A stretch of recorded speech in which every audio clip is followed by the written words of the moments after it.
네, 감사합니다. 이 시간 하나님 말씀 받습니다. 하나님 말씀은 고린도후서 13장입니다. 고린도후서 13장 11절에서 13절 말씀. 고린도후서 13장 11절에서 13절 말씀. PPT에 그단하게 보이는 것이 자, 한 목소리로 크게 합독합니다. 시작.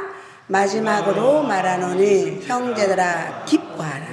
하게 되면 위로를 받으며 마음을 같이하며 평안할지어다. 또 사랑과 평강의 하나님이 너희와 함께 계시리라. 거룩하게 입맞춤으로 서로 문안하라. 모든 성도가 너에게 문안하느니라. 주 예수 그리스도의 은혜와 하나님의 사랑과 성령의 교통하심이 너희 무리와 함께 있을지어다. 아멘. 할렐루야. 아멘. 오늘도 예배의 자리로 나온 우리 가천교회 성도님들 주님의 이름으로 사랑하고 축복합니다. 아멘. 네. 오늘 말씀의 제목이 뭐예요? 삼위일체 하나님. 좀 어려워요. 그죠? 삼위일체 하나님. 자, 오늘은 삼위일체 주일입니다. 지난주에는 무슨 주일? 성령 강림 주일. 그래서 빨간 서토를 하고 성령이 불같이 바람같이 비둘기같이 임한다고 했죠. 예. 근데 지난주에는 성령 강림 주일이고 오늘은 삼위일체 주일입니다. 삼위일체주일은 자기 중심적이고 신앙생활 할 때 내 중심적이고 나 개인의 삶에서 이기적인 탐욕의 삶에서 이타적인 삶으로, 그러니까 나 하나의 삶에서 이제는 내 이웃을 돌아보는 그런 이타적인 삶으로 우리를 살아가게 하며, 이러한 우리로서의 삶의 출발점이 삼위일체입니다. 삼위일체라는 것을 우리가 알아야, 지난주에 성령 강림주일인데 성령을 누가 보내주나? 성령의 주체가 누군가? 우리가 예수를 믿어도 맹목적으로 예수를 믿으면 안 돼요. 이렇게 가방만 들고 좋은 말씀 들으러 가자 이렇게 해서 와서 말씀 듣고 오늘 국수 맛있네, 오늘 고기가 맛있네, 맛있는 밥 한 그릇 먹고 가자 이렇게 예배드리러 오면 안 되는 거예요. 우리는 반드시 우리 몸이 우리 하나님 앞에 산 제물이 된다고 말했거든요. 제물은 내 음성이 나오면 안 되잖아요. 왜 보면 세상 신을 믿는 그런 사람들한테 보면 제사 지내고 뭐 이렇게 자기 신한테 이렇게 올리는 그런 자기들만의 제물이 있어요. 뭐 돼지머리도 사놓고 뭐 사과도 사놓고 각종 과일류를 사놓고 자기 신한테 어떻게 해요? 비나이다 빈다는 거예요. 그런데 우리는 안 빌어요. 하나님 아버지 복 주시옵소서. 그러니까 우리는 교회 올 때 내가 산 제물이니까 어떻게 해야 돼요? 나는 이미 하나님 앞에 내는 죽었다는 거예요. 그래서 찬송가도 구주와 함께 나 죽었으니 구주와 함께 나 살았도다. 그 찬양이 있잖아요. 예수님과 함께 세례받으면서 우리는 죽어서 다시 살아났다는 거예요. 다시 우리 영혼의 새 생명을 입었다는 거예요. 그래서 삼위일체의 주체는 이제 이렇게 주체로부터 성령이 우리에게 다가오셔서 우리의 삶을 도우시고 인도해 주신다는 것입니다. 근데 이 삼위일체라는 이 말은요, 우리 성경 66권 다 읽어봐도 삼위일체라는 단어가 없어요. 그런데 하나님 말씀에 곳곳에 보면은 성부와 성자와 성령 이 세 분의 유격이 나오는 그런 말씀 구절이 많이 있어요. 그래서 우리는 이 말씀을 읽으면서도 순간순간 성령님이 임재하시고 도와주시면은 성경 읽는데도 내가 읽을 때는 그냥 딱딱하게 그냥 로고스예요. 로고스. 그냥 말씀이에요. 문자 그대로 성경을 읽는데 성령이 딱 임하면은 말씀을 읽으면 내 심령 속에서 막 말씀이 살아 움직이는 거예요. 말씀을 읽다가 감동을 받고 눈물도 흘리고, 내가 이렇게 잘못 살아왔네. 내가 하나님 앞에 회개해야 되겠네. 이런 내 심령 속에서 막 감동이 일어나고 내 심령이 막 속에서 말씀을 읽을 때에 움직이는 것을 보고 레마라고 합니다. 살아서 내 심령 속에서 움직인다는 것입니다. 여러분, 성부, 성자, 성령 참 어려워요. 정말 이 성부, 성자, 성령 이 삼위일체 때문에 많은 또 신학자들에게 논란도 있었고, 정말 이 부분을 설명하기가 너무너무 힘든 거예요. 말씀에, 성경 말씀에도 삼위일체라는 단어가 없기 때문에. 그런데 우리가 쉽게 우리가 딱 생각해 봐요. 하늘에 태양이 있어요.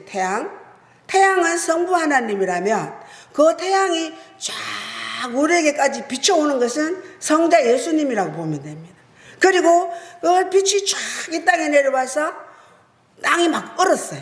얼었는데 그 빛이 쫙 비치니까 그 얼었던 땅을 녹이고, 그리고 그 땅에 씨앗이 심겨져 있을 때 싹이 나고 잎이 나게 하는 것은 성령님이 하시는 일이래요. 그리고 또한 전기에도 비유해 보면 우리 여러분들이 잘 이해하기 쉽도록 제가 얘기하는 거예요. 전기에 또 비유해 보면은 발전소에서 전기가 오잖아요. 근데 발전소는 우리 성부 하나님이시라면 전선을 타고 오는 것은 누구라? 성자 예수님이시라는 거예요. 그리고 지금 우리 천장에 보면은 많은 이런 전등이 켜져 있잖아요. 지금 우리에게 밝혀주고 우리를 이렇게 예배드리는데 빛을 비춰주고 있는 것이 성령님이 하시는 일이라는 거예요. 그래서 성부 하나님, 구약에는 성부 하나님, 신약에는 성자 하나님, 또 지금 이 시대는 성령 시대, 이렇게 막 구분지어서 말하는 사람들이 많아요. 물론 구약 시대 때도 맞고 신약 시대 때도 맞고 지금 성령 시대는 맞아요. 맞지만 절대로 성부, 성자, 성령 따로 구분을 지으면은, 그러면은 하나님이 삼위일체가 아니고 삼신론이 되는 거예요. 삼신론.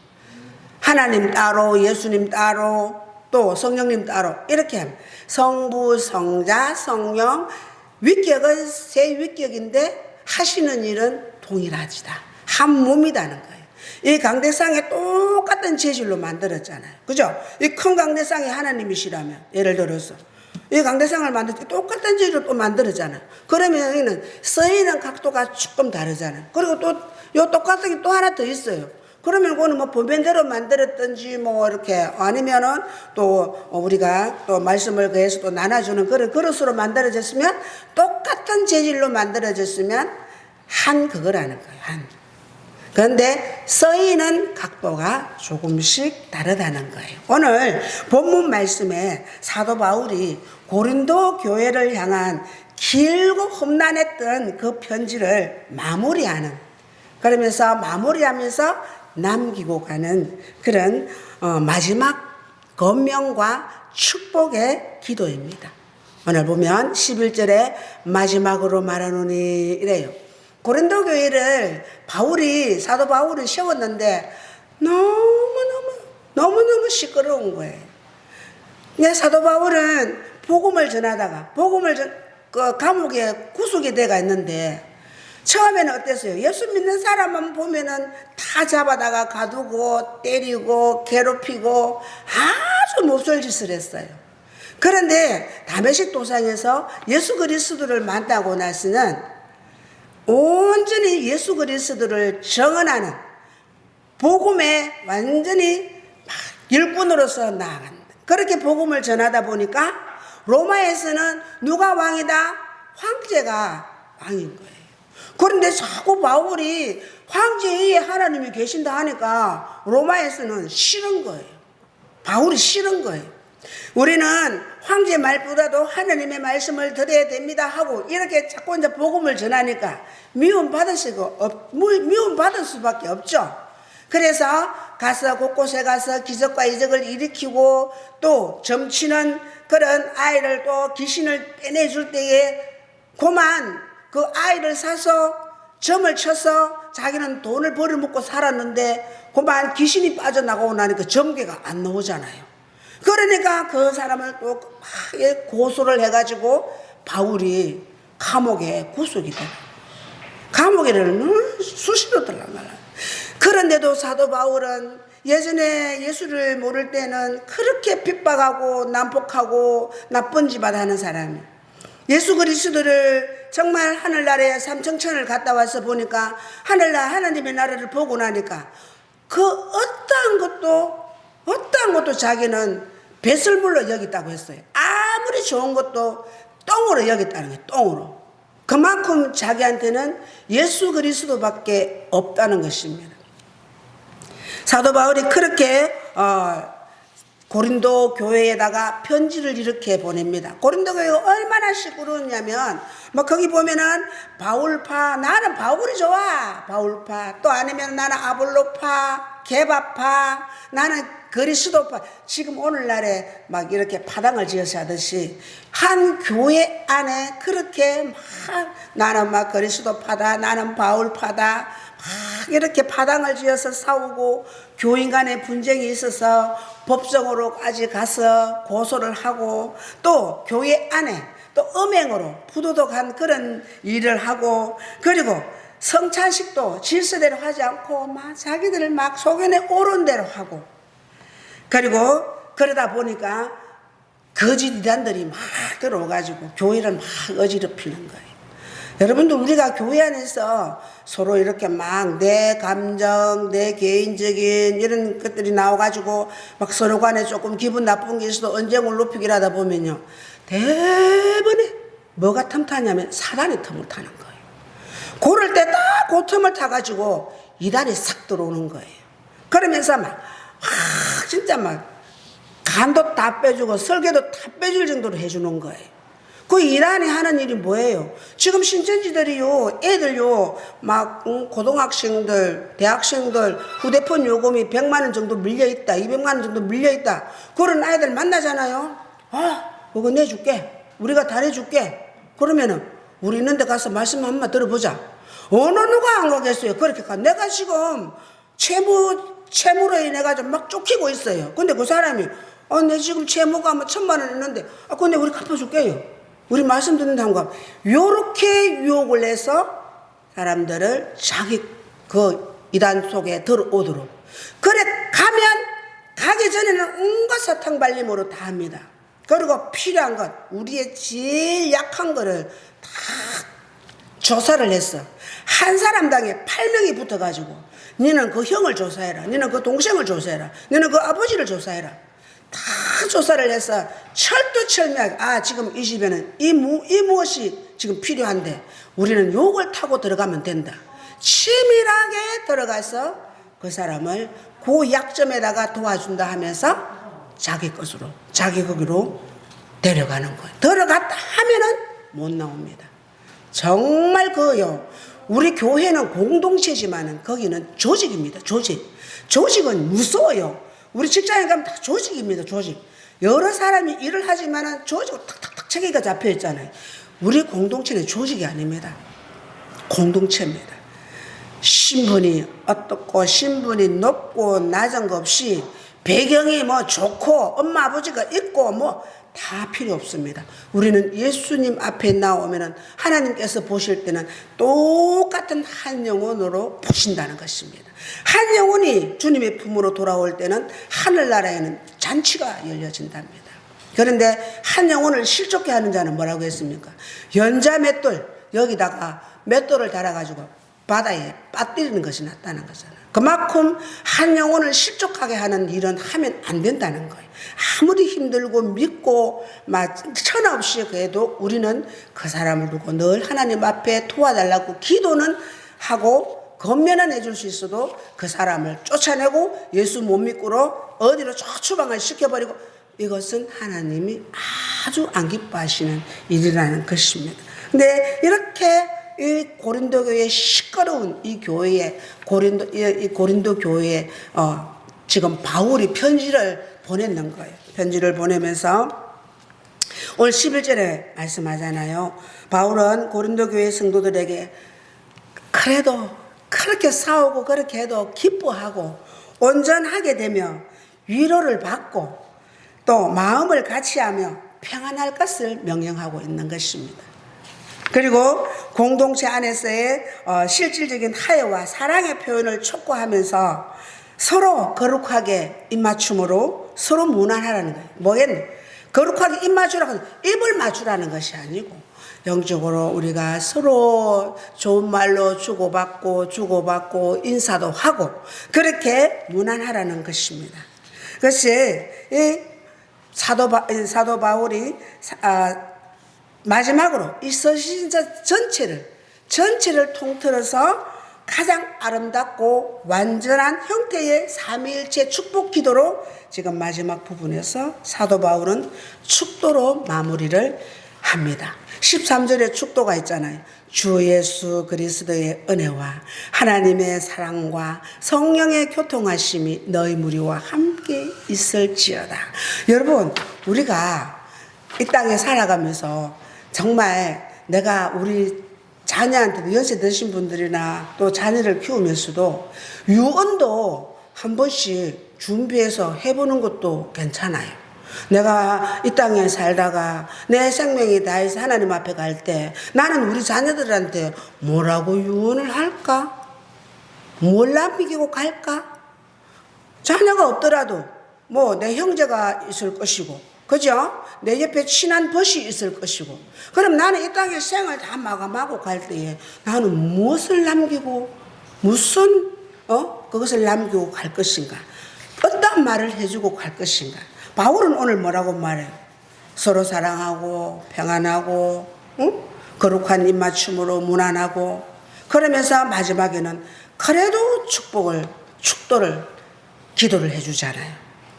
알렉산더 대왕이 보면요, 세계 있잖아요. 세계를 정복하고 그 알렉산더 대왕이 대단한 사람이었어요. 그런데 그 사람이 죽을 때는 자기가 그렇게 많은 곳을 정복하고 다 이루었지만, 자기 하고 싶은 것을 다 했지만 마지막에 숨거둘 때는 내가 아무리 그렇게 열심히 쫓아다니면서 그렇게 영웅처럼 많은 것을 이루어냈지만 갈 때는 빈손으로 간다. 그래서 자기의 관을 맞출 때에 발을 내놓고 두 손을 빈손을 내놓도록 그렇게 간을 맞추라고. 왜? 우리는 이 땅에 빈손으로 와서 갈 때는 빈손으로 간다는 그 마지막 말을 남기고, 저 유튜브나 우리 이렇게 또 네이버나 들어가 보면 그 알렉산더 대왕에 해놨는 그런 업적들도 다 있고 그래요. 근데 그분도 그렇게 솔로몬처럼 정말 많은 것을 누렸지만은 마지막에 갈 때는 빈손 들고 간다. 여러분, 우리가 하나님 앞에서 정말 거룩하고 진실하게 정말 예배의 성공자로 잘 살아가는 것이 최고입니다. 최고.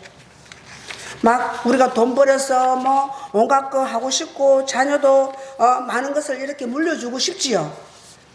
하나님께서는 그것보다도 하나님의 말씀으로 유언을 해주는 것을 하나님은 원하신다는 것입니다. 여러분, 록펠러 압니까? 록펠러는 세계적인 부자예요. 세계적인 부자. 이분은요 12개의 종합대학을 세웠고, 그리고 단과대학 12개의 또 단과대학을 지었고, 수많은 연구소를 지어서 사회에 기증을 했습니다. 자기가 막 그것을 해서 하려고 하는 게 사회에 기증을 했다는 거예요. 또한 4,928개의 교회를 건축을 했대요. 교회를 건축해서 목회자들에게 정말 돈이 없어도 그 목사를 세워가지고 교회를 세워서 해나갈 수 있도록 그렇게 4,928개의 교회를 세워서 하나님께 헌물로 올려드렸습니다. 세상에 부자는 많지만 그와 같이 록펠러와 같이 하나님께 헌신하고 사회에 봉사한 사람은 전에도 없었고 앞으로도 거의 없을 거라고 전기 작가들은 평가하고 있습니다. 그가 86세 때 시카고에 대학교회를 지어서 하나님께 헌당 예배를 올려드릴 때, 그때 시카고 트리벤지의 경제부 기자가 록펠러에게 이렇게 질문했습니다. 록펠러 씨, 당신은 지금까지 수십 년간 세계 제일의 부자 자리를 유지하고 있습니다. 부자 보면 우리가 이렇게 가잖아요. 뭐 3대 부자, 3대 거지.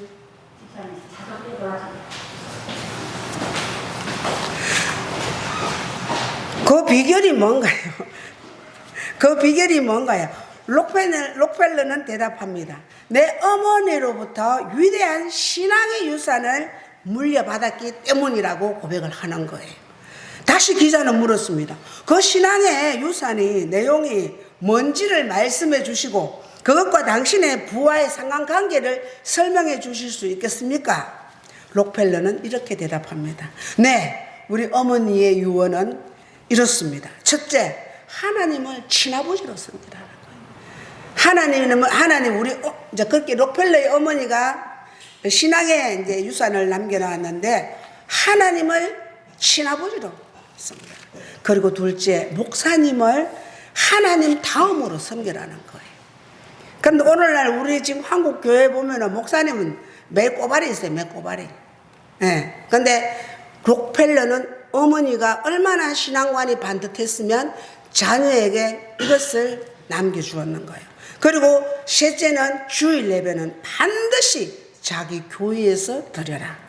넷째, 오른쪽 주머니는 항상 11조 주머니로 하라. 돈을 벌 때 11조를 분명히 구별하라는 것입니다. 다섯 번째, 아무도 사람과의 관계에 원수를 만들지 말라는 것입니다. 여섯 번째, 아침에 하루의 일과를 목표를 세워놓고 기도하며 하루를 열어가라는 거예요. 그리고 잠자리 들기 전에 하루를 반성을 하고 기도를 하라는 겁니다. 그리고 아침에는 여덟 번째는 아침에 꼭 성경을 읽어라. 아홉 번째는 남을 도울 수 있으면 힘껏 도우라. 열 번째는 예배 시간에는 항상 맨 앞자리에 앉아라. 그런데 록펠러는 그 어머니의 그 유언을 듣고 그냥 매사로 듣지 않고 그대로 지켰던 겁니다. 그대로 지키면서 그래서 이 록펠러는 6살 때부터 11조를 직접 했단 말이에요. 6살 때부터. 신문을 팔고 그때는 얼마나 가난했으면 신문을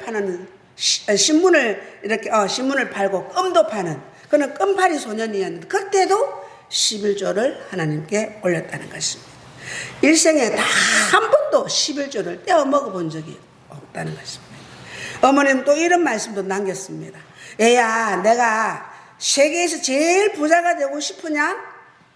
그렇다면 세계에서 가장 멋진 교회를 지어 하나님께 한번 드려보렴. 그래야 세계 최고의 부자답지 않겠느냐. 그래서 어머니 말씀대로 세계에서 가장 크고 멋진 리버사이드 교회를 미국 뉴욕 맨하탄에 지어서 하나님께 올려드렸습니다. 그 후에 하나님은 나를 더욱 축복하셨는데 록펠러가 벌어서 운영하는 그 사업에서 돈이 들어오는 11조만 관리하는 직원이 40명이나 된답니다. 40명. 돈이 얼마나 많이 들어왔으면 11조를 자기 돈 들어오는데 록펠러는 그 돈을 자기가 이제는 오른쪽 고주머니에 넣을 그것도 없어요. 너무 많이 들어오니까 관리를 다 할 수가 없는 거예요. 그런데 40명의 직원을 두어서 그렇게 하나님의 경제학으로 살아갔던 것입니다. 그런데 우리는 어떻습니까? 거꾸로 하지 않습니까? 우리가 벌었어, 열심히 했어. 지금이라도 자녀에게 무슨 일이 있다면 돈이 만약에 없습니다. 빌려서라도 그 자녀는 뒷바라지 해줍니다. 저 역시도 그랬고요. 그게 우리 연약한 우리 인생의 모습입니다. 그렇지만 이 록펠러는 정말 어머니의 신앙의 그 유산, 그 말씀을 들을 때에 어릴 때부터 어머니가 한 번만 그랬겠어요? 날마다 이 유언을 이렇게 신앙의 유언을 했지 않겠어요? 그렇기 때문에 6살 때부터 11조를 하나님께 올렸고, 첫 번째는 하나님을 친아버지로 섬기고, 두 번째는 목사를 그 다음으로 섬기고, 주일 예배는 반드시 자기 교회에서 드리고, 그러면서 착착착 매일 어머니가 그렇게 신앙의 유산을 물려주고, 어머니는 하늘나라로 가셨지만 록펠러는 세계적인 정말 솔로몬 다음으로 부를 창출하는 그런 삶을 살아왔다는 것을 우리 다 그 네이버 열어보고 하면 다 나옵니다. 근데 우리가 마지막에 어떤 유언을 하고 우리도 자녀들에게 무엇을 남기고 갈 것인가, 이러한 것을 한 번 더 생각해 보면서 맹목적으로 예수님을 믿지 말고 반드시 나는 오늘 교회 가면은 나는 우리 하나님께 재물이다. 재물은 절대로 말이 없습니다. 절대 죽었습니다. 죽은 걸 재물 올리지. 근데 우리는 살아있는 거에도 너희는 산 재물이다. 과일 들고 뭐 들고 이렇게 와서 하지 마라. 너희들 모습 그대로 깨끗하게 씻고, 옷도 내가 제일 아끼고 그런 소중한, 이렇게 정말 내가 아끼고 그런 옷을 내 친구 만나러 갈 때 놀러 갈 때 입는 그런 옷이 아니라 하나님 앞에 올 때 처음 새로운 옷을 또 좋은 걸 사면 먼저 하나님 앞에 한번 보여드리고, 예배 드릴 때 하나님 나 옷도 이렇게 하나님 주셨어, 입은 옷 주셔서 감사합니다. 또 남자들은 이렇게 멋진 또 양복을 주셔서 감사합니다. 이렇게 먼저 한번 주님 전에 와서 아버지 앞에 예배드리며 한번 입고 그렇게 예배로 나아갈 때에 우리 하나님께서는 그 작은 것 하나하나에도 그래 네가 범사에 나를 인정하는구나, 그래 네가 어디를 가도 네가 무엇을 해도 나를 먼저 생각하는구나, 얼마나 하나님이 기분 좋아하시겠어요. 우리 하나님, 성령 하나님은 인격적인 분이세요. 우리가 말 안 하고 싶다 하면 가만히 계셔요. 그래서 우리가 자꾸 그분을 이렇게 섬기고 경외하고 기뻐하는 일들을 할 때에 우리 성령께서는 얼마나 기쁘십니까. 그리고 또 거기에서 보너스로도 많은 복으로 채워주신다는 것입니다. 그래서 축도는요, 정말 빌축자잖아요. 우리가 복을 많이 빌어주는데 13절에 보니까 주 예수 그리스도의 은혜와 이렇게 말하잖아요. 그러면 바울은 먼저 주 예수 그리스도의 은혜를 말합니다. 그리고 두 번째는 뭐라고 해요? 하나님의 사랑과 그리고 성령의 교통하심이 너희 무리와 함께 있을지어다. 이러니까 또 어떤 사람은 또 따지기를, 아니 목사가 축도하면서 뭐 있을지어다 반말을 하네. 이래야 또 막 말이 많고 이랬습니다. 그래서 우리 통합교단에는 이제는 이러면서 마지막에는 우리는 원래는 있을지어가 맞아요. 있을지어다. 그런데 하도 시끄럽고 그러니까 마지막에 뭐라 해요? 간절히 죽어나옵나이다. 예, 딱 축도하는 거 보면 저는 합동이다. 저는 통합교단, 우리는 대반 알아요.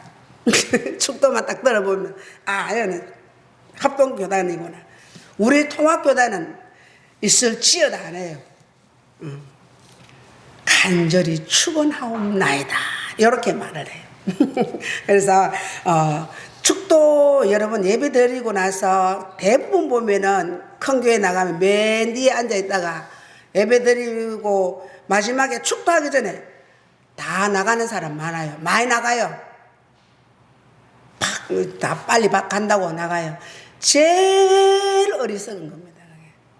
왜냐하면 하나님께 아침에 와서 예배를 드리고 나서 마지막에 축도하는 것은 이 축도, 복을 빌어주는 이 복된 말씀을 받아서 한 주간을 살으라고 복을 빌어주는 그 기도인데 그것을 안 받고 나가는 사람이 얼마나 많습니까? 오늘 성부, 성자, 성령 삼위일체가 오늘 고린도후서 13장 13절에 여기에 세 분의 위격이 다 나와요. 하나님, 주 예수 그리스도, 그리고 하나님, 그리고 성령의 교통하심. 삼위, 세 위격이 여기에 있습니다. 그리고 또 보면은 마태복음도 어떻게 보면은 또 나와요. 아들과 아버지와 성령의 이름으로 세례를 주느니. 이제 우리 조유감 성도님이 이제 또 저하고 또 학습도 받고 이렇게 해서 이제 세례식도 해야 되는데, 세례할 때도 그냥 우리가 신앙생활 하면은 요런 것만큼은 다 기억하고 있어야 되는 거예요. 그래서 우리는 성부 하나님, 성자 예수님, 성령 하나님, 이 세 분을 성령님이라고 불러도 되고 예수님이라고 불러도 되고 하나님이라고 불러도 되고 그렇게 부르면서 기도로 나아가는, 그래서 우리가 삼위일체는 늘 우리와 함께 하시기 때문에 우리의 삶을 통하여서 하나님과 늘 함께 살아가는, 그래서 하나님으로부터 많은 복을 받아 누리는 우리 가천교회 성도님들이 다 되시기를 예수님의 이름으로 축원합니다. 아멘.